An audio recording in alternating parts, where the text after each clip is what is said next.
దేవునికి మహిమ కలుగునుగాక. క్రీస్తునందు ప్రియమైన మార్నింగ్ మన్నా చూస్తున్న బిడలారా, దేవుడు మీ అందరినీ నిండార్లుగా ఆస్వాదించునుగాక. ఈరోజు వాక్య ధ్యానము ద్వారా మనం ధ్యానించిన ఉన్న వాక్యము 121వ కీర్తన 7వ వచనము. ఏ అపాయము రాకుండా యెహోవా నిన్ను కాపాడును.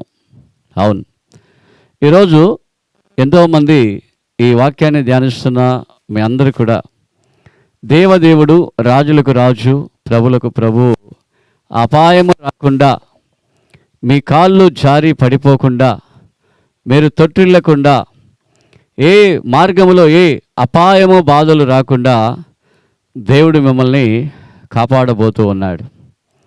అంటే మనం ఇక్కడ తెలుసుకోవాల్సిన ఒక విషయం ఏంటంటే, ఆయన కునుకడు నిద్రపోడు. ఇశ్రాయేలును కాచిన దేవుడు కునుకడు నిద్రపోడు. కాబట్టి నీ మార్గములో ఆయన నీకు తోడయుండి, నువ్వు జారి పడకుండా, ఆపదలు రాకుండా, యాక్సిడెంట్లు కలగకుండా, ఏ ఇరుకు ఇబ్బంది నీకు కలగకుండా, ఏ విధమైన ఆటంకాలు నీకు జరగకుండా ప్రభువు నిన్ను కాపాడబోతూ ఉన్నాడు.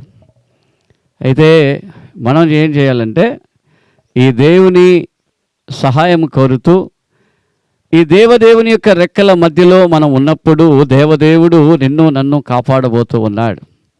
నిశ్చయముగా ఈ వాక్యాన్ని వింటున్న ప్రియబిడ్డ, నీ జీవితంలో అపాయము రాకుండా నువ్వు ఉండాలంటే, నువ్వు కూలిపోకుండా ఉండాలి, నువ్వు కృంగిపోకుండా ఉండాలంటే, దేవుడు చెప్తున్న ఒక విషయం ఏంటంటే, ఆ ప్రభువైన యేసుక్రీస్తు వారిని నమ్ము, ఆయనపై పూర్ణ మనసుతో, పూర్ణ బలముతో ఆయనపై ఆనుకొని ఉండు.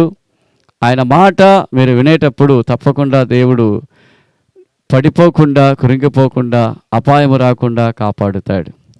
ఎన్ని ఆపదలు వచ్చినా అన్ని ఆపదల్లో నుండి ప్రభు నిన్ను కాపాడడానికి సిద్ధంగా ఉన్నాడు. కాబట్టి ప్రార్థన చేసుకుందాం. ఈ వాక్యాన్ని వింటున్న ప్రియ బిడ్డలందరూ కూడా తల వంచి ప్రార్థన చేయండి. మహోన్నతుడా, మీ నామానికి మహిమ కలుగునుగాక.